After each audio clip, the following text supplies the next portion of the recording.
Como estão vocês? Muito boa noite, muito boa tarde. Muito feliz por estar aqui novamente, retomando os nossos encontros, nossos trabalhos. Aproveitando esse momento convencional, porque a passagem de um ano para o outro é uma mera convenção. Sim, existe a translação da Terra em volta do Sol, que leva 365 dias, mas quando termina e quando começa,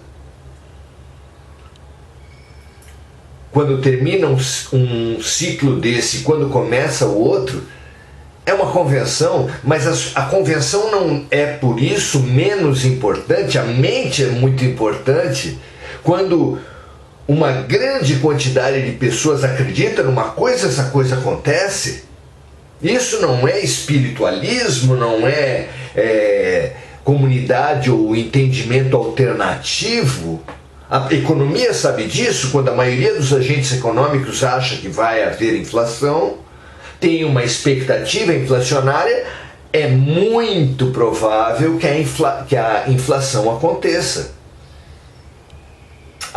O sistema imunológico também corresponde às nossas expectativas. Quando nós firmamos uma crença forte de que nada nos vai acontecer, fortalece-se o nosso sistema imunológico.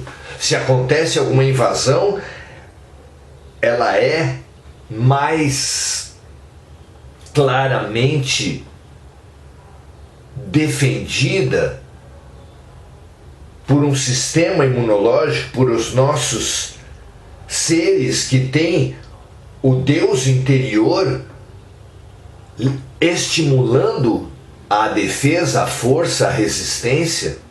E o contrário, claro, quando nós nos deprimimos, não é à toa que falamos de sistema imunológico, que estamos imunodeprimidos. Não é interessante? Um sistema imunodeprimido é aquele sistema em que a capacidade de reação está comprometida, e um dos fatores que deprime o nosso sistema imunológico é a depressão mental, é a descrença, a desesperança, é o pessimismo, o negativismo. Então sim, a mente, as expectativas mentais, culturais, coletivas, tem uma enorme importância, não há como duvidar disso. E hoje, para bem enfrentarmos as decisões que tivermos que enfrentar, vimos tratar de um tema especialmente importante para todos nós, buscadores espirituais, mas um tema que, a par de sua extrema importância, é muito pouco comentado, muito pouco debatido, muito pouco valorizado, muito pouco estudado, que é o da simplicidade.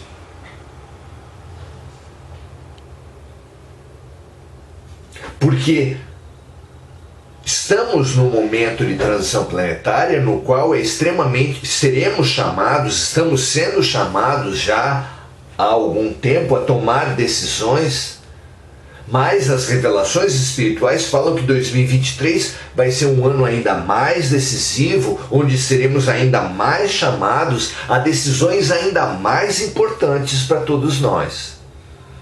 E no momento da decisão, de tomar decisões, a grande ferramenta, o grande fator é, sem dúvida, a clareza de valores.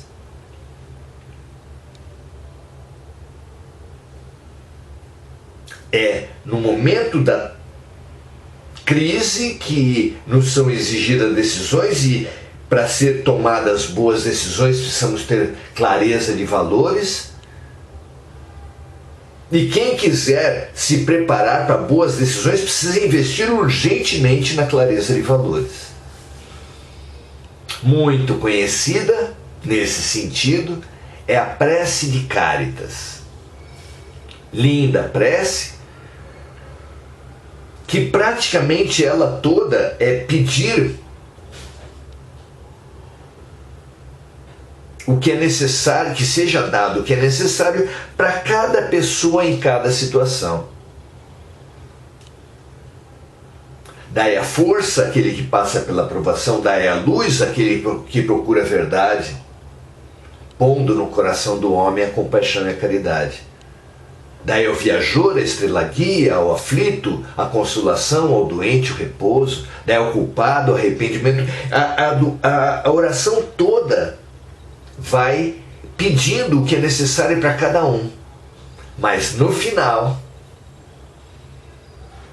o Espírito nos ensina o que é necessário para todos.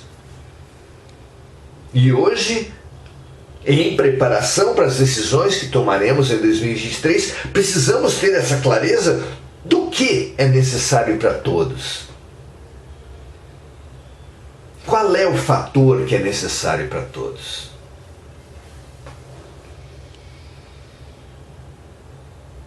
A oração termina pedindo a Deus, dai-nos a simplicidade que fará de nossas almas o espelho onde se há de refletir a vossa santa e divina imagem.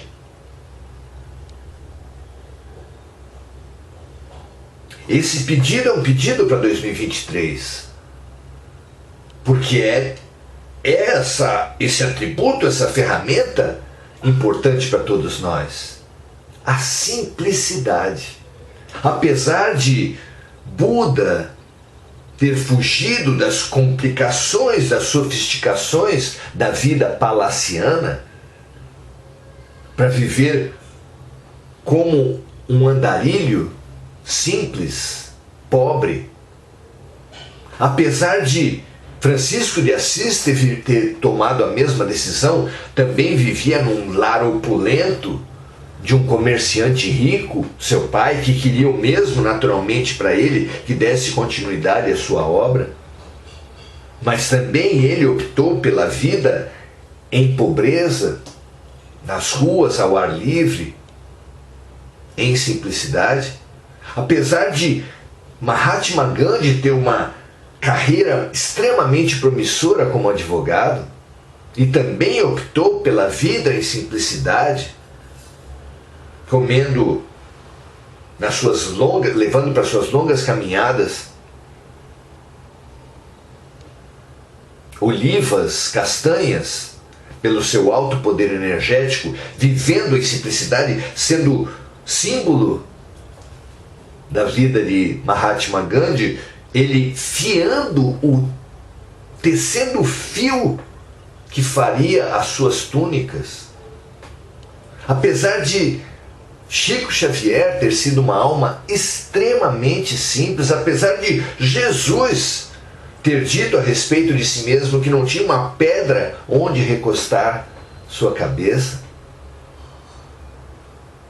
apesar de João Batista ter desenvolvido sua missão no deserto, comendo gafanhotos, vestindo peles de animais, comendo mel de abelhas.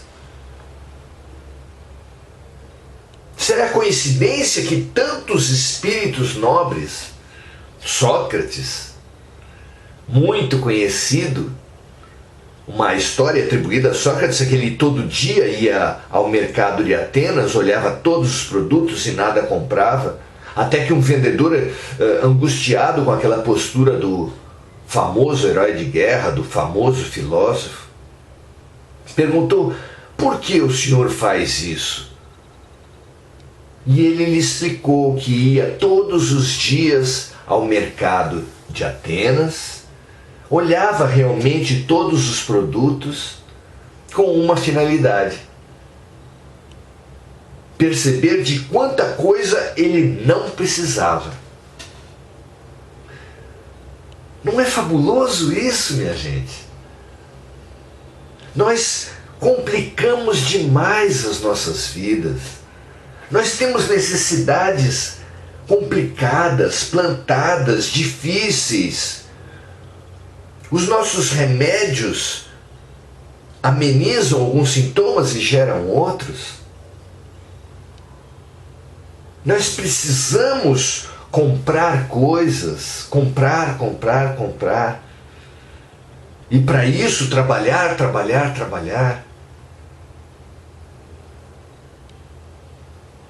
Por que nós condicionamos a felicidade a tantas coisas? Só pode ser feliz, na nossa concepção, quem tiver o carro do ano mais sofisticado que dos seus parentes, dos seus vizinhos, o aparelho eletrônico, o celular. Se tivermos o corpo atendendo aos padrões exigentíssimos da beleza preponderante, se tivermos o cargo, as vitórias do mundo, a conta bancária, o nível de prazeres das bebidas, das comidas, das drogas, do sexo, que é vendido para nós como sinônimo da própria felicidade. A felicidade é uma complicação sem fim para nós. A vida tem sido uma complicação sem fim. Mas será que realmente a nossa realização depende de tantas coisas? Na religião, a salvação numa religião exige o cumprimento a todos os sacramentos, o batismo, a crisma, a confissão, a comunhão, o casamento, o comparecimento aos ritos, às missas, a extrema-unção. Isso no catolicismo, no protestantismo, há uma infinidade de exigências com relação a roupas, comidas, músicas que se ouve, livros que se lê, a prática sistemática do louvor, como se fosse a condição básica da evolução, apesar de Jesus ter dito que nem todo aquele que disser Senhor, Senhor, entrará no reino dos céus, mas sim aquele que fizer a vontade do Pai. O louvor no protestantismo é condição de elevação. E o dízimo, apesar de Jesus nenhum momento, nenhuma linha, nunca tenha recomendado dízimo. Nós complicamos demais a vida. E em momentos de crises como as que vivemos na pandemia, aqueles que complicassem muito a vida sofreram mais. Aqueles que precisavam viajar, conviver nos eventos sociais, que precisavam ostentar suas riquezas, seus prazeres nas redes sociais, nos eventos sociais, esses sofreram mais na pandemia. Esses sofrerão mais nos próximos eventos que nós teremos ainda em 2023. Porque as chacoalhadas da vida, os impactos coletivos exigem de nós a simplicidade.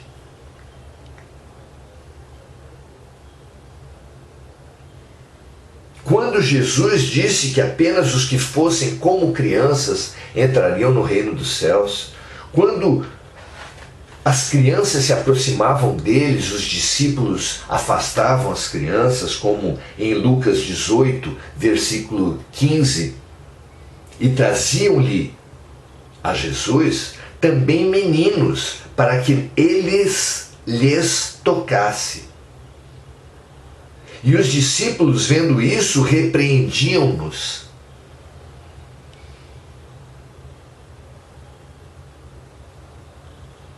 Mas Jesus, chamando os meninos para si, disse: deixai vir a mim os pequeninos, e não os impeçais, porque dos tais é o reino de Deus. Criança é o quê? Criança é uma simplificação.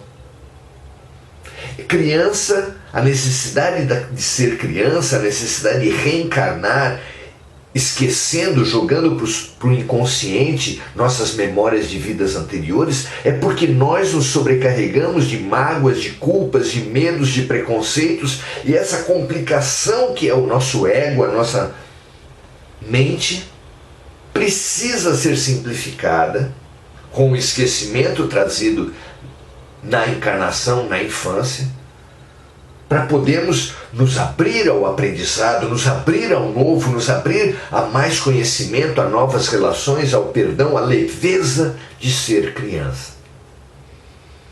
2023, um ano de muitas decisões. 2023, um ano de muita necessidade de clareza de valores. Essas crises é como se Jesus viesse à nossa casa. Se Jesus viesse à nossa casa, qual seria a nossa postura? Passagem maravilhosa dos evangelhos. Jesus e seus discípulos, sabe-se lá quantos, desembarcaram de surpresa na casa de duas irmãs, Marta e Maria. Marta, a mais velha, e Maria, a mais nova. Marta, a mais velha, muito preocupada com aquele volume de convidados, começou a tudo dispor, móveis, comidas, bebidas, para acolher aquelas pessoas. Não parece natural? Muitos de vocês certamente se identificam com essa mais velha das irmãs. E se identificam também com a postura que ela teve, porque Marta, conta os evangelhos, quando olhou para Jesus, seus convidados, viu entre eles a sua irmã, embevecida, ouvindo os ensinamentos de Jesus. Enquanto ela fazia tudo aquilo, e ela parou e perguntou para o mestre: mestre, não te incomodas que eu esteja a trabalhar tanto e a minha irmã esteja aí a seus pés a ouvi-lo? Vejam se a gente não se identifica com isso, com essa postura de Marta. Seja nas disputas entre irmãos, nas disputas entre amigos, entre cônjuges, nós disputamos em todo lugar, no trânsito, no trabalho, no processo eleitoral, no processo político, dentro das religiões, por toda parte nós disputamos. E Marta questionou Jesus, pede que ela se levante e venha me ajudar. E a resposta de Jesus foi desconcertante e que serve maravilhosamente para todos nós que temos essa complicação de preocupações, de obrigações, de necessidades. Ele disse a ela: Marta, Marta, tu estás muito preocupada com muitas coisas, mas uma só é necessária. Maria, tua irmã, escolheu a melhor parte, e essa não lhe será tirada. Ouçam com a alma Jesus falando isso, não para Marta, falando para cada um de nós.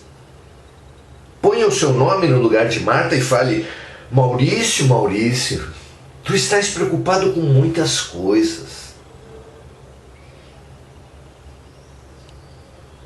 mas uma só é necessária. Teu irmão, tua irmã, escolheu a melhor parte e essa não lhe será tirada.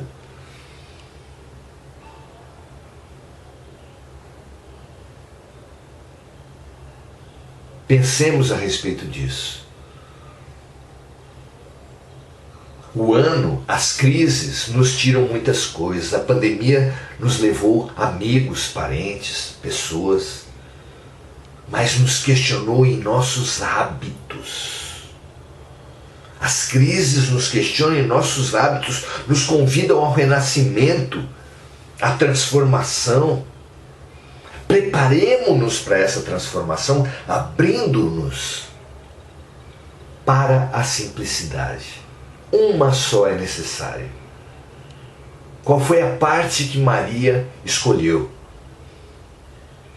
Marta escolheu as preocupações do mundo, as necessidades materiais. Maria escolheu o espírito, o amor, a melhor parte. Numa crise, muitos, todos praticamente perdem bens, recursos, destaques, relevos, vaidades. Muitos se fecham, se paralisam de medo por causa do risco de vida, por causa das violências que eclodem. Alguns percebem nas crises oportunidades de se reprogramar para o amor, de praticar o amor, de exercitar o amor, já que as crises trazem uma multiplicação dos necessitados, como aconteceu com a pandemia, como acontecerá com as próximas crises desse ano. Temos estado preocupados com muitas coisas, mas uma apenas é necessária: o Espírito, os exercícios de amor, as expansões para o serviço compassivo para o amor. Reprogramemos nossas práticas desde já. Não importa se através de exercícios mínimos, acolhendo animais, multiplicando plantas, servindo, atendendo seres de todo tipo, minerais com os cristais, plantas, acarinhando plantas, conversando com elas, conversando com os animais, acarinhando, cuidando, zelando de seres humanos. Exercitemos o amor. Temos pouco tempo. Quem chegar ao inverno das crises com folhinhas acumuladas pelo exercício de amor, terá do que se nutrir, terá como atravessar, terá como se curar, como aprender, como sobreviver luminosos à crise. Aqueles que chegarem sem nada acumulado, sem nenhuma prática, sem nenhuma abertura para os exercícios compassivos para o amor, esses vão se fechar, vão agredir, vão repetir o egoísmo, a violência, o homem velho. Vão repetir de ano, vão repetir as dores, vão mostrar nessas provas finais para o nosso grande mestre que nós ainda precisamos de mais tempo, mais exercício, mais dores para aprendermos o amor. Nunca será o inferno, nunca serão punições. Deus nos dará sempre novas oportunidades. Quem quiser aproveitar essas, não repetirá as dores, mas para aproveitar essas precisa, desde já, exercitar-se no amor. Pense nisso, minha amiga, meu amigo, e teremos uma maravilhosa ferramenta para um feliz 2023. Regina Frutuoso, Sayonara Angélica, Roseli, Andréa Salvatore, Mônica Silva, Silvana Bispo, Sayonara, Maria José. Multipliquemos, amigas e amigos. Multipliquemos, transbordemos, compartilhemos esse vídeo, estimulando nas pessoas a simplicidade do serviço compassivo. Já. Não há mais tempo a esperar. Que assim seja para vocês e para mim. Feliz 2023 para todos nós. Até a próxima.